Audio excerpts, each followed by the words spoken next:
तो आज का जो टॉपिक है ना, वो राजभाषा से संबंधित है। यानी कि संविधान में राजभाषा के बारे में क्या प्रावधान किए गए हैं। तो सबसे पहली बात तो ये है कि संविधान में अनुच्छेद 343 से लेकर के और 351 तक के जो प्रावधान हैं वो राजभाषा से संबंधित हैं। एक बात। दूसरी बात कि इन अनुच्छेदों में क्या है, इसके लिए मैं पहले आपको स्क्रीन पे आर्टिकल दिखाता हूं, तो उनको आप थोड़ा सा नोट कर लो और कई बार में दिखाऊंगा मैं। ठीक है, तो पहली बार में आर्टिकल 343 से लेकर के और 347 तक एक एक करके नोट कर लो उनको, फिर एक एक को डिस्कस करते हैं। तो मैं स्क्रीन पर दिखा रहा हूं उनको। ठीक है,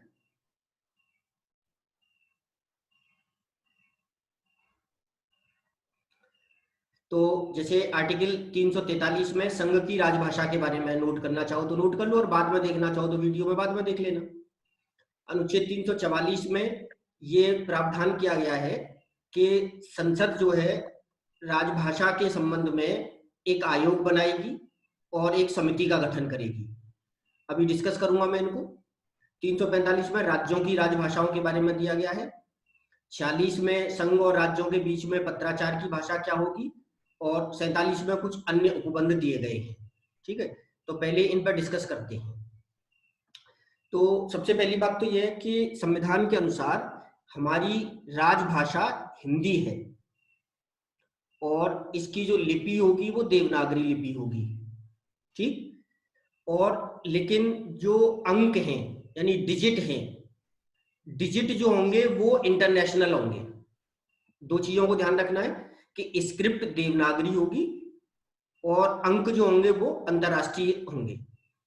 इसको राजभाषा अपनाया गया है। लेकिन इसी समय पर यह प्रावधान किया गया था कि संविधान लागू होने के 15 वर्ष तक राजकीय कार्यों में अंग्रेजी का प्रयोग किया जाएगा। यानी संविधान 1950 में लागू हुआ हमारा, तो 1965 तक के लिए 15 साल के लिए प्रावधान किया गया था कि इंग्लिश को ऑफिशियल लैंग्वेज यानी राजभाषा माना जाएगा, और इस बीच में हिंदी को राजभाषा बनाने के लिए जो भी उपाय होंगे, जो भी प्रयास होंगे, वो प्रयास पूरे किए जाएंगे। इसी में ये प्रावधान किया गया था कि संविधान लागू होने के 5 वर्ष बाद और फिर 10 वर्ष बाद एक आयोग का गठन किया जाएगा, राजभाषा आयोग, जो इस बात की पड़ताल करेगा, जांच करेगा कि क्या हिंदी को अब इंग्लिश की जगह पे प्रयोग करने की शुरुआत की जाए अथवा नहीं। तो इसके मद्देनजर 1955 में एक पहला राजभाषा आयोग गठित किया गया। इसके अध्यक्ष थे वीजी खेर। वीजी खेर की अध्यक्षता में पहला राजभाषा आयोग गठित हुआ। इसने अपनी रिपोर्ट 1956 में दी। समझ में आ रहा है ना कि ये क्यों गठित हुआ? इस बात के लिए गठित हुआ कि क्या राजभाषा हिंदी की मान्यता जो हमने संविधान में दी है उसे क्या पूरी तरह से लागू कर दिया जाए और इंग्लिश से उसको रिप्लेस कर दिया जाए। इसकी जो रिपोर्ट आई 1956 में, उसके अध्ययन के लिए संसद ने एक समिति गठित की जीबी पंत की अध्यक्षता में। उस समय गृह मंत्री थे जीबी पंत, गोविंद वल्लभ पंत, बाद में उत्तर प्रदेश के मुख्यमंत्री भी रहे, पहले भी रहे मुख्यमंत्री। तो जीबी पंत की अध्यक्षता में, तो दो चीजें यहाँ पे, राजभाषा आयोग किसकी अध्यक्षता में गठित हुआ? बीजी खेर की अध्यक्षता में। और राजभाषा आयोग की सिफारिश पे अध्ययन के लिए संसद की जो समिति गठित हुई वो किसकी अध्यक्षता में गठित हुई? जीबी पंत की अध्यक्षता में। जी पंत। इस पंत समिति ने और खेर आयोग ने, दोनों ने ही ये माना कि अभी भारत में परिस्थितियां अनुकूल नहीं है हिंदी को राजभाषा बनाए जाने के लिए, क्योंकि दक्षिण के राज्य जो थे वो लगातार इसका विरोध करते थे कि हम मतलब हिंदी को राजभाषा के तौर पे अपने ऊपर थोपना पसंद नहीं करेंगे। तो 1963 में संसद ने राजभाषा के लिए एक अधिनियम बनाया, ऑफिशियल लैंग्वेज एक्ट 1963, यानी कि राजभाषा अधिनियम 1963 बनाया। किसके आधार पर? बीजी खेर जो राजभाषा आयोग था उसकी सिफारिश के आधार पर, और जीबी पंत की जो समिति थी उसकी सिफारिश के आधार पर। और इसमें यह प्रावधान किया गया कि अब अनिश्चित काल के लिए इंग्लिश जो है ऑफिशियल लैंग्वेज के तौर पर प्रयोग होती रहेगी। जो 15 साल वाला प्रोविजन था 1965 तक का, वो हटा दिया। तो फिलहाल जो 1963 में प्रावधान किया गया, उसमें क्या बताया गया कि अब इंग्लिश जो है अनिश्चित समय तक के लिए ऑफिशियल लैंग्वेज बनी रहेगी। लेकिन इसी में एक प्रावधान कर दिया गया कि इस एक्ट के लागू होने के हर 10 साल बाद इस बात की पड़ताल की जाएगी कि क्या अनुकूल परिस्थितियां बन गई हैं। अगर अनुकूल परिस्थितियां बन गई हैं तो फिर इंग्लिश को रिप्लेस करके उस जगह पे हिंदी को राजभाषा बना दिया जाएगा। ठीक है, तो इस तरह से 1965 में ये एक्ट लागू हुआ था, राजभाषा अधिनियम, जिसमें इंग्लिश को अनिश्चित काल के लिए बनाया गया हिंदी की जगह पे। तो इसके 10 साल बाद यानी 1976 में, 1986 में, इस तरह से हर 10 साल बाद एक समिति का गठन होता रहा जो इस बात की पड़ताल करती है कि हिंदी की अनुकूल परिस्थितियां बनी हैं कि नहीं बनी है।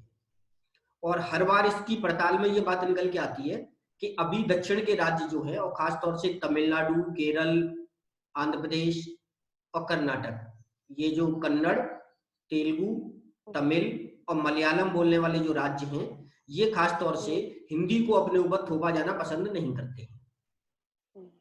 ये ऑफिशियल बातें हैं पहले तो।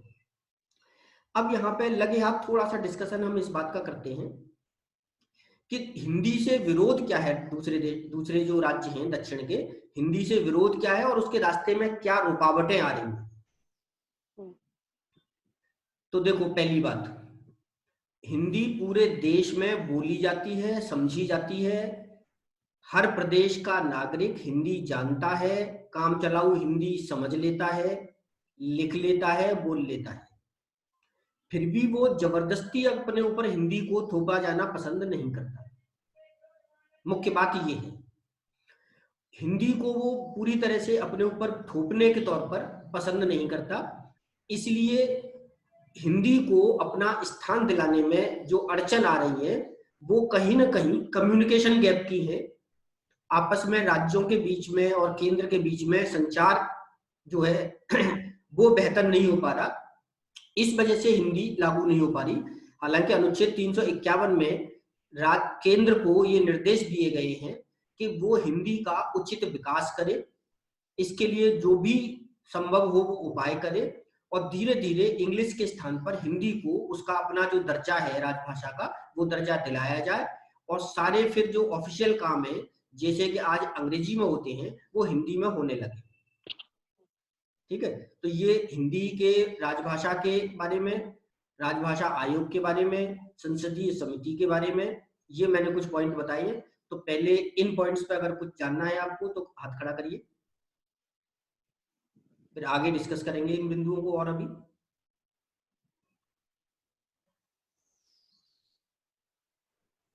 हाँ बोलो। सर, हमने हिंदी के लिए ऑफिशियल मतलब एक उसकी आयोग का भी गठन किया सर। जो इसके बाद भी जो आज तक सर जो हिंदी को बढ़ावा नहीं मिला, वो क्यों?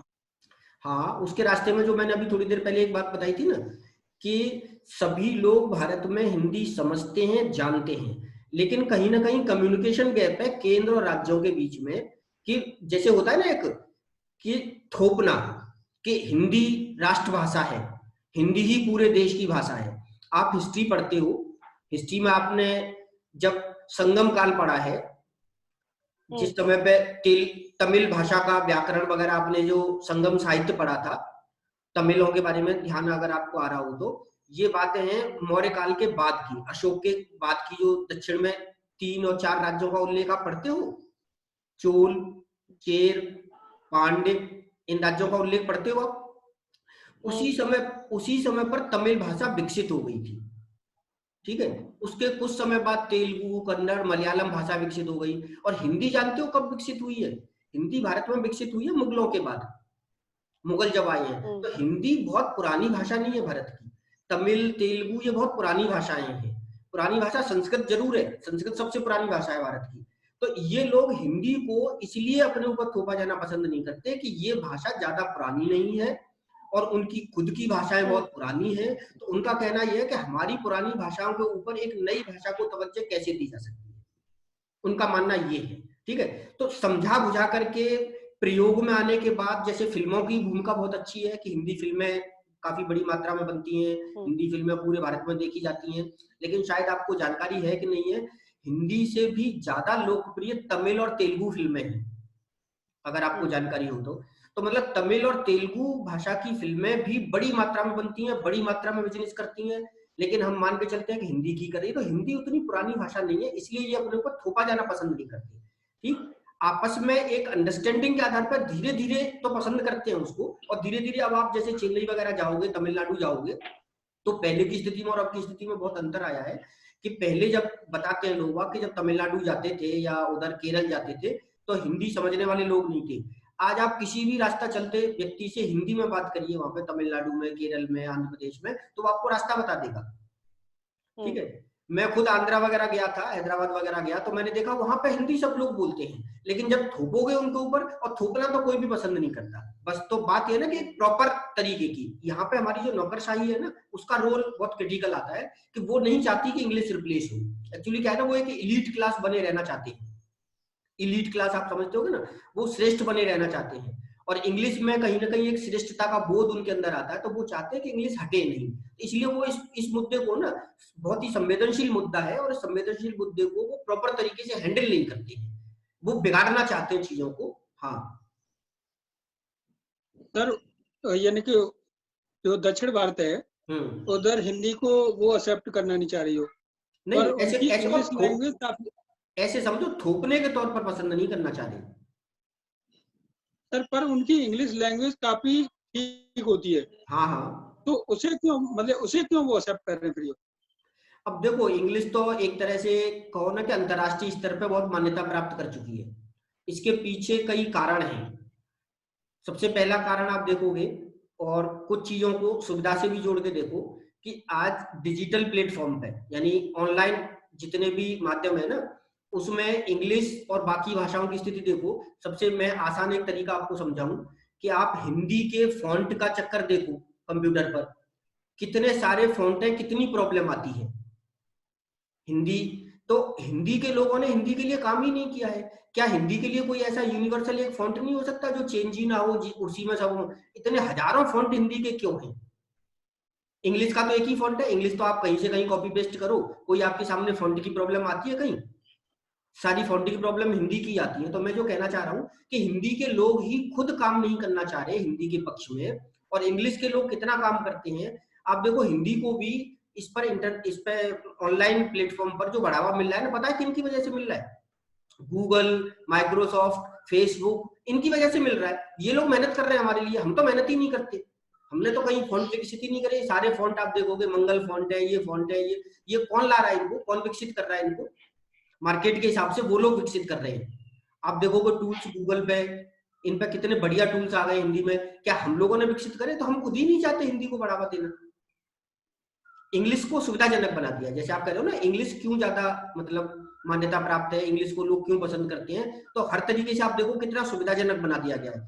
मैं कभी कभी जैसे पुरानी क्लास होती थी तब भी डिस्कस करता था आपको कि हिंदी के लोग ही खुद हिंदी के दुश्मन हैं। असल में जहां जरूरत है काम करने की, सबसे पहली जरूरत तो फॉन्ट के ऊपर काम करने की है। अगर आप हिंदी को पॉपुलर बनाना चाहते हो तो सर्च के लिए आप इतने सारे फॉन्ट की जरूरत क्या पड़ती है, तो उन पर काम करो। तो हिंदी के लोग ही मेहनत नहीं करना चाहते, सीधा समझो। हाँ, और बोलो। ठीक है, सारे पॉइंट। चलो, इसके बाद अगली बात आती है कि भारत में मान्यता प्राप्त भाषाएं कितनी हैं और राज्यों की भाषा के बारे में क्या प्रावधान है। तो संविधान में ही राज्यों के लिए जो भाषा होंगी ऑफिशियल, आधिकारिक, उनके लिए प्रावधान किया गया है कि वो राज्य चाहे तो हिंदी को, चाहे तो अपनी अन्य क्षेत्रीय भाषा को, अथवा और भी किसी भाषा को अपने राज्य की ऑफिशियल भाषा यानी आधिकारिक भाषा के रूप में स्वीकार कर सकता है। राज्यों पर कुछ थोपा नहीं गया है। और इसके लिए संविधान में 8वीं अनुसूची में आपको पता होगा कि 22 क्षेत्रीय भाषाओं को मान्यता दी गई है। मान्यता प्राप्त भाषाओं की संख्या 22 हो गई है। मूल संविधान में ये संख्या 14 थी। जो कि 21वें संविधान में बढ़कर के 15 हो गई, जब नेपाली को शामिल कर लिया, सॉरी इसमें सिंधी को शामिल कर लिया, 21वें संविधान के द्वारा सिंधी को शामिल कर लिया। फिर 71वें संविधान में बढ़कर के संख्या 18 हो गई, जब 3 भाषाओं को यानी कि नेपाली, मणिपुरी और नागालैंड की भाषा, इनको शामिल कर लिया, 18 हो गई। और 92वें संशोधन के द्वारा 4 भाषाओं को शामिल कर लिया, जिसमें बोडो, संथाली, कोंकणी और मैथिली। तो इस तरह से 22 हो गई। तो पहले ऐसे कहें, मूल संविधान में कितनी क्षेत्रीय भाषाओं को दर्जा दिया गया था? 14 को। 21वें संविधान के द्वारा संख्या कितनी हो गई? 15। 71वें संविधान के बाद ये ऑफिशियल लैंग्वेज की संख्या कितनी हो गई? 18। और 92वें संविधान के बाद कितनी हो गई? 22। अब कितनी है? 22। 22 भाषाएं क्षेत्रीय भाषाएं हैं। राज्यों की भाषाएं इन 22 में से हैं। लेकिन देखो यहाँ पर जो क्वेश्चन बनते हैं ना, कुछ इस तरह के बनते हैं कि ध्यान रखना है, इंग्लिश इन 22 में शामिल नहीं है, एक बात तो। लेकिन फिर भी पूर्वोत्तर के जो राज्य हैं, अरुणाचल प्रदेश, मेघालय, नागालैंड, मिजोरम, इनकी भाषा, ऑफिशियल भाषा इंग्लिश है। तो एक तो क्वेश्चन ऐसे आता है कि 18वीं मतलब 8वीं अनुसूची में शामिल भाषाएं में से ऐसे कौन से राज्य हैं जिनकी भाषा इनमें से अलग है? तो इंग्लिश है पूर्वोत्तर के राज्यों में। एक क्वेश्चन फिर ऐसे आता है कि इन 22 भाषाओं में शामिल कौन सी भाषाएं किसी राज्य की भाषा नहीं है ऑफिशियल? तो एक तो कश्मीरी, सिंधी और संस्कृत, तीनों भाषाएं इसमें शामिल हैं, लेकिन ये तीनों किसी भी राज्य की ऑफिशियल लैंग्वेज नहीं है। कश्मीरी, सिंधी और संस्कृत इन 22 भाषाओं में शामिल है, लेकिन ये किसी भी राज्य की ऑफिशियल लैंग्वेज नहीं है। तो ये 3-4 तरह के सवाल आते हैं इसमें। अच्छा, हिंदी जो है 9 राज्यों की ऑफिशियल लैंग्वेज है। हिंदी जो है 9 राज्यों की ऑफिशियल है। 9 राज्यों ने अपने यहाँ पे हिंदी को ऑफिशियल डिक्लेयर कर रखा है। इनमें हिमाचल प्रदेश, उत्तराखंड, हरियाणा, राजस्थान, मध्य प्रदेश, छत्तीसगढ़, झारखंड, बिहार और उत्तर प्रदेश। ये 9 राज्य हैं जिनकी ऑफिशियल भाषा हिंदी है। इन्हें हिंदी स्पीकिंग स्टेट बोला जाता है। बाकी जो बड़े राज्य हैं ना, उनकी अपनी अपनी भाषाएं हैं। तो जैसे एक एक करके मैं बताता हूँ आपको कि कश्मीर है, कश्मीर की ऑफिशियल लैंग्वेज उर्दू है। पंजाब है, पंजाब की ऑफिशियल लैंग्वेज पंजाबी है। ठीक है। गुजरात है, गुजरात की ऑफिशियल लैंग्वेज गुजराती है और हिंदी है, उसने हिंदी को भी रख रखा है। महाराष्ट्र में मराठी है, गोवा में कोंकणी है और कोंकणी के साथ उसने मराठी को भी ऑफिशियल लैंग्वेज बना रखा है।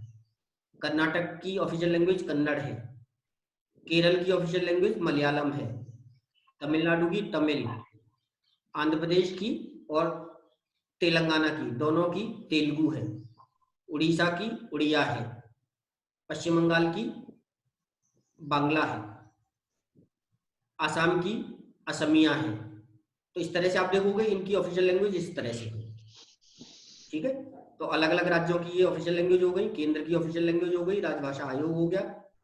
अब अगली बात आती है कि सुप्रीम कोर्ट और हाई कोर्ट की ऑफिशियल लैंग्वेज क्या होगी।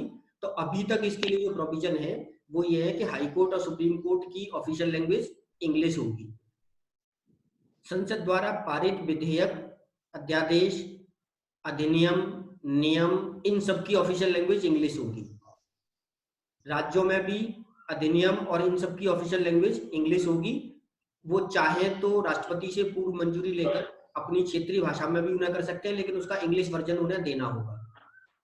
तो इस तरह से सुप्रीम कोर्ट की आधिकारिक भाषा इंग्लिश यानी अंग्रेजी, हाई कोर्ट की आधिकारिक भाषा अंग्रेजी, संसद और विधायिकाओं में जितने भी कानून बनते हैं, नियम बनते हैं, उपनियम बनते हैं, अध्यादेश जारी होते हैं, उन सबकी आधिकारिक भाषा अंग्रेजी, इंग्लिश। और राज्य जो है अंग्रेजी के स्थान पर अपनी क्षेत्रीय भाषा को भी शामिल कर सकते हैं, लेकिन उसके लिए राष्ट्रपति से पूर्व मंजूरी लेनी होगी और अंग्रेजी में जरूर ट्रांसलेशन देना होगा उसके साथ में, अपनी भाषा के साथ में। ठीक है। तो ये फिलहाल देश में अंग्रेजी और हिंदी की स्थिति है। लेकिन जैसा मैंने बताया कि अनुच्छेद 351 में प्रावधान किया गया है कि सरकार जो है लगातार प्रयास करेगी हिंदी को बढ़ावा देने के लिए, और इसके लिए समय समय पर एक रिपोर्ट संसद में पेश की जाएगी कि हिंदी को कहां तक बढ़ावा दिया जा चुका है और क्या वो समय आ चुका है कि नहीं आ चुका जब हिंदी को उसका स्थान राजभाषा का दिलाया जाए और अंग्रेजी को हटाया जाए उस जगह से। तो अभी तक की जो रिपोर्टें संसद में पेश होती हैं उनके हिसाब से क्या है कि अभी तक ये स्थिति देश में नहीं मानी जा रही है कि सभी राज्य स्वेच्छा से हिंदी को राजभाषा के तौर पर स्वीकार करने को तैयार नहीं है। ठीक, अब इसमें आगे प्रोविजन किया गया अनुच्छेद 350 ए और 350 बी। 350 ए में राज्यों के लिए प्रावधान किया गया है कि वे अपनी मातृभाषा में प्राथमिक शिक्षा देने का प्रयास करेंगे। अपने जो राज्य के प्राथमिक शिक्षा के जो बच्चे हैं प्राथमिक शिक्षा की मातृभाषा में दी जाएगी, इस बात का इंतजाम करेंगे। ये अनुच्छेद 350 ए में है। और 350 बी में प्रावधान किया गया है कि किसी राज्य की कोई भाषा ऐसी है जिसे क्षेत्रीय भाषा के रूप में मान्यता नहीं मिली है, लेकिन उस राज्य के काफी लोगों के द्वारा वह भाषा बोली जाती है, तो उस भाषा को संरक्षित करने के लिए और उस भाषा के विशेष उपाय करने के लिए 350 बी में प्रोविजन किए गए हैं। तो दो यहाँ पर अनुच्छेद 350 ए और 350 बी, एक एक लाइन में बोलता हूं मैं।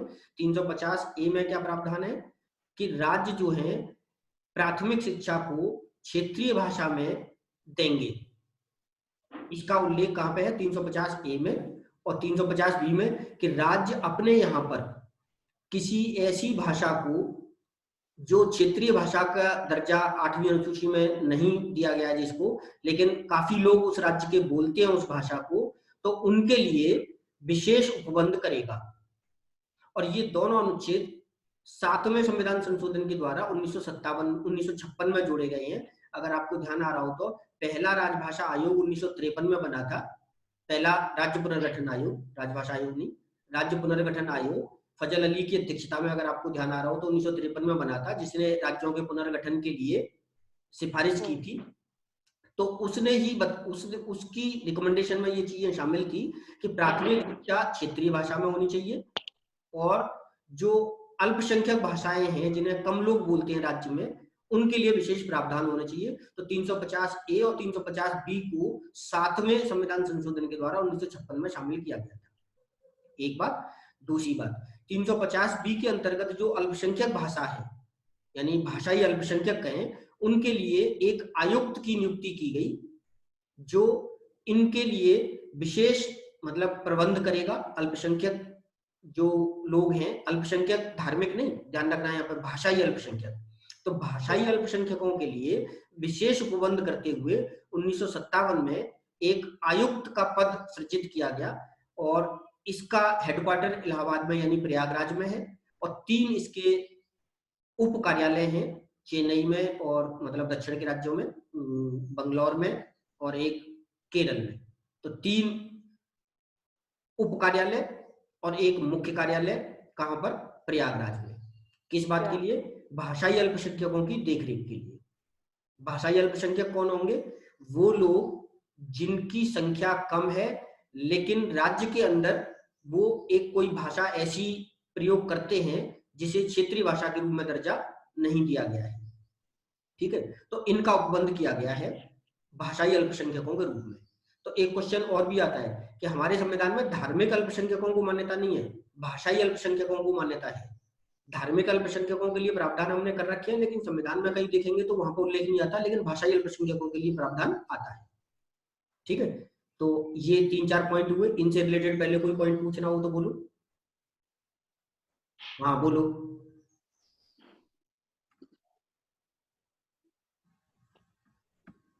जो आधिकारिक भाषा है वो इंग्लिश है। नहीं, घोषित तौर पे नहीं है। घोषित तौर पे नहीं है? हाँ सर, उसके सारे निर्णय इंग्लिश में ही आते हैं जो। बिल्कुल। और वो भी लक्ष्मीकांत में भी दे रखा है सर इसके बारे में जो। हाँ। और फिर भी हमने जो 22 ऑफिशियल जो लैंग्वेज बना के रखी है, मतलब वो किस पर्पज से थी? वो इस पर्पज से है कि उन राज्यों के स्टूडेंट, उन राज्यों के नागरिक अपनी भाषा में पत्राचार कर सकें, अपनी भाषा में एग्जाम दे सकें, अपनी भाषा में बोल सकें, इसके लिए मान्यता दी गई है उनको। वो जो 22 क्षेत्रीय भाषाएं हैं उनका ये अर्थ है कि कोई अंग्रेजी को ना मतलब मानते हुए और अपनी भाषा प्रयोग करना चाहता है तो प्रयोग करे, इस बात का प्रावधान है। यानी उनके ऊपर इंग्लिश थोपी नहीं जाएगी। तो जैसे आप परीक्षा देखते हो ना, सिविल सर्विस का एग्जाम भी देखते हो आप, तो उसमें लैंग्वेज अलाउ होती है, 22 भाषाएं अलाउ होती हैं। आप हिंदी में भी पेपर दे सकते हो, इंग्लिश में भी पेपर दे सकते हो, कन्नड़ में दे सकते हो, तमिल में दे सकते हो, उर्दू में दे सकते हो, संस्कृत में दे सकते हो, भाषाएं चुन सकते हो, इसके लिए प्रावधान है।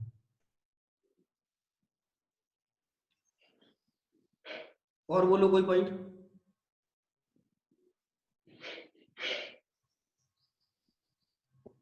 हाँ सर इसी में दे रखा है। हाँ एम लक्ष्मीकांत में जो ये 1971 में एक याचिका दायर की गई थी सुप्रीम कोर्ट में जो। हाँ हाँ और वो हिंदी में थी जो। ठीक है।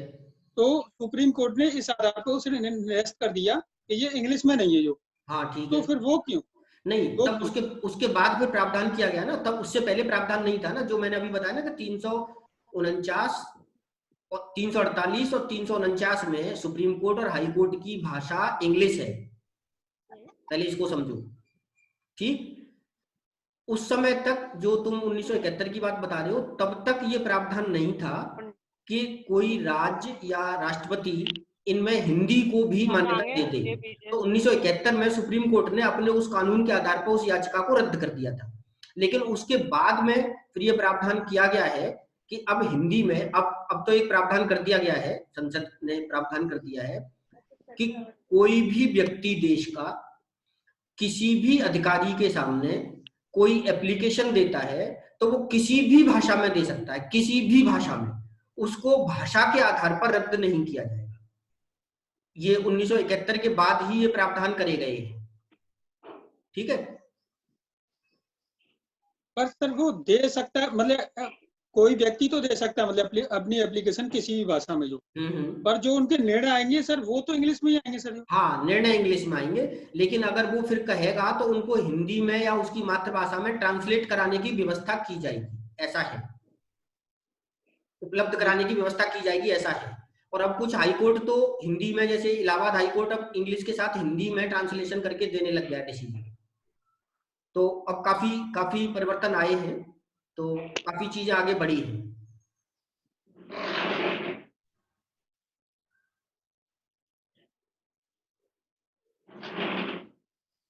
हाँ मुकेश, तुम कुछ पूछ रहे हो? पूछना चाह रहा हूँ, जैसे ये क्षेत्रीय भाषाएं, इन्हें संरक्षित करने से क्या फायदा होगा? अगर ये संरक्षित न हो, जैसे खत्म हो जाए तो क्या घाटा, क्या हानि हो जाएगी? दोबारा बोलो। ये क्षेत्रीय भाषा या कोई भी लैंग्वेज है, उसे संरक्षित करने का, प्रमोट करने से क्या फायदा होता है? अगर वो खत्म हो जाए तो हमें क्या घाटा है, क्या हानि? हाँ, अच्छा सवाल है। देखो कि कोई भाषा संरक्षित हो उससे हमें क्या लाभ है, और वो खत्म हो जाए उससे हमें क्या नुकसान है? जवाब देगा इसका?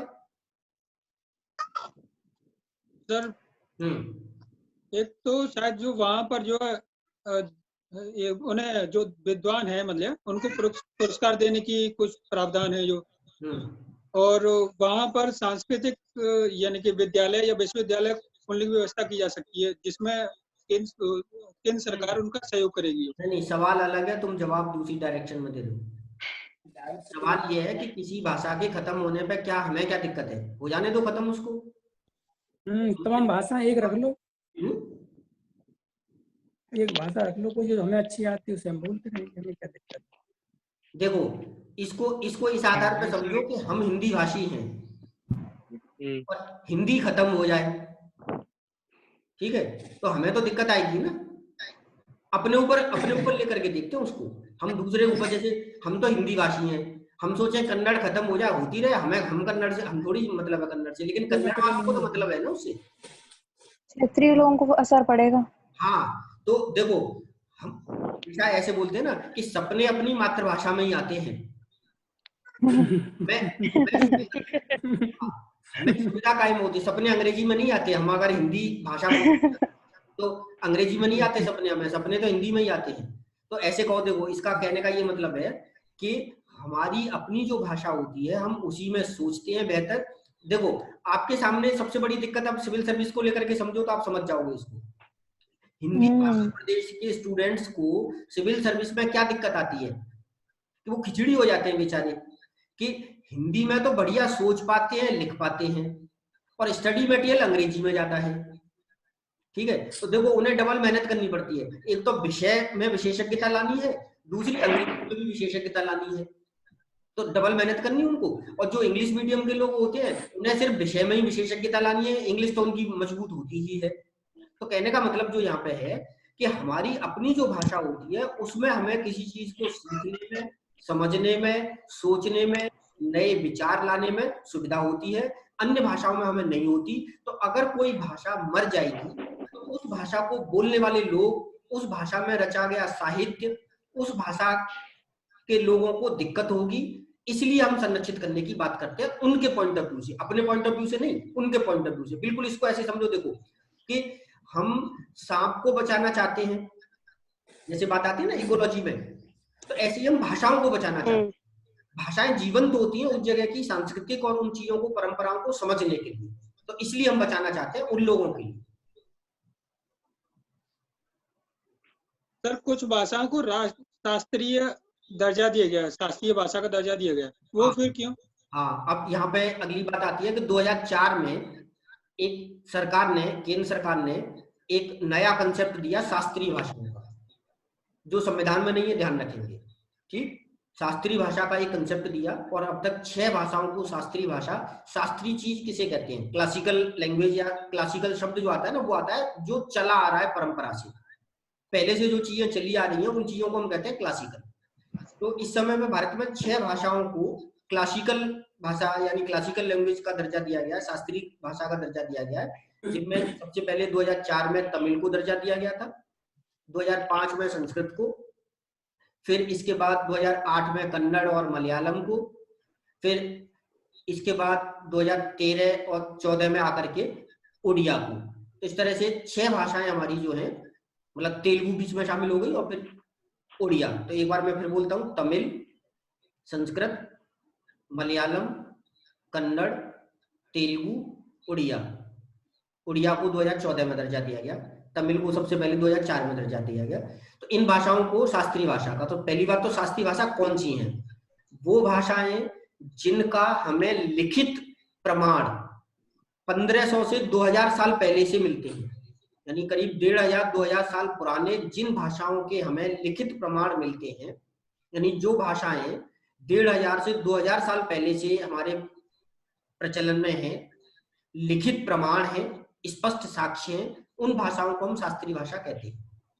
यानी किन भाषाओं को शास्त्रीय भाषा कहते हैं, उन भाषाओं को जिनके लिखित प्रमाण हमें, लिखित साहित्य जिनका हमें 1500 से 2000 साल पहले से मिला है, उन भाषाओं को शास्त्रीय भाषा कहते हैं। ऐसी 6 भाषाओं को अब तक दर्जा दिया गया है। और इन भाषाओं को ये दर्जा देने से लाभ क्या है, लाभ यह है कि इन भाषाओं को फिर हम मदद दे करके इनमें रिसर्च, इनमें जो साहित्य है उस साहित्य की खोजबीन करा सकते हैं, सरकारी मदद दी जा सकती है उनको, उनके लिए स्पेशल सीट स्थापित की जा सकती है यूजीसी वगैरह में, यूनिवर्सिटीज में, उनको बढ़ावा देने के लिए अलग से व्यवस्था की जा सकती है। बोलो और कोई पॉइंट? सर इनको बचाने के लिए दर्जा दिया गया था, या फिर जो आप जो अपना पॉइंट रख रहे हैं, मतलब आपने जो बताया, मतलब उसके पर्पस से दर्जा दिया गया था? नहीं, बचाने को भी और इनको बढ़ावा देने को भी, दोनों बातों की। संस्कृत को बचाने की बात है यहाँ पे, क्योंकि संस्कृत किसी भी राज्य की भाषा नहीं है, आपने पहले पढ़ा। और बाकी ये 5 जो है ना, ये तो अलग अलग राज्यों की राजभाषाएं हैं। तो जो खतरा सबसे ज्यादा मंडरा रहा है वो संस्कृत पे है, और संस्कृत भारत की सबसे पुरानी भाषा है, ये भी आप जानते हो। तो संस्कृत को तो बचाने की है, और अन्य में तो बचाने के साथ साथ बढ़ावा देने की है अन्य को। इन भाषाओं में बड़ा रिच लिटरेचर है, बहुत ही साहित्य है इनमें, जिससे हम उत्तर भारत के लोग परिचित नहीं है सब, तो उसके लिए मदद देने के लिए अलग से ये व्यवस्था की गई है।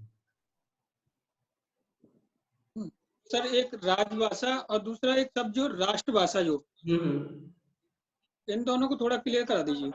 राजभाषा तो ऑफिशियल शब्द है, ऑफिशियल है, ठीक है।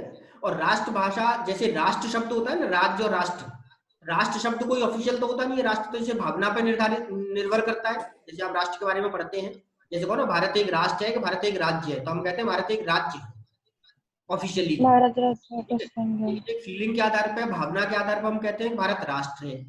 तो ऐसे ही राष्ट्र एक भावना पर होता है, तो ऐसी राष्ट्रभाषा भी एक भावना के आधार पर होती है, वो कोई ऑफिशियल चीज नहीं होती, आधिकारिक नहीं होती है। तो राजभाषा शब्द ऑफिशियल है, राष्ट्रभाषा शब्द ऑफिशियल नहीं है। क्लियर हुआ? सर हम हिंदी को राष्ट्रभाषा बोल सकते हैं फिर? हाँ, वैसे बोलते हैं, अनऑफिशियली बोलते हैं। यही अनऑफिशियल क्या? सुनो, यही बोलना तो खतरनाक है, इसी को तो दक्षिण वाले लोग मतलब पसंद नहीं करते। ऐसे बोल बोल करके ही तो हम बिगाड़ लेते हैं चीजों को। खुद के द्वारा अपनाना गलत चीज है। हाँ, चलो अब इसका टाइम खत्म होगा और ये मंडे से बढ़ेगा टाइम, ठीक है। तो अभी 2 दिन ऐसे ही रहेगा। तो अभी तो आज ये भाषा का 351 तक का पूरा हो गया। अब कल जो डिस्कशन हम इसमें करेंगे वो डिस्कशन होगा इमरजेंसी प्रोविजंस। हाँ, जो पार्लियामेंट्री जो आयोग है ना, जो मैंने कल बताए थे, हाँ, महिला आयोग की बोली थी, अधिकार आयोग, संघीय आयोग, इन पर डिस्कस करेंगे। तो इन पर पढ़ के आना है, ठीक है। तो मैं एंड करता हूँ यहाँ पे इसका। नमस्ते सर। नमस्ते।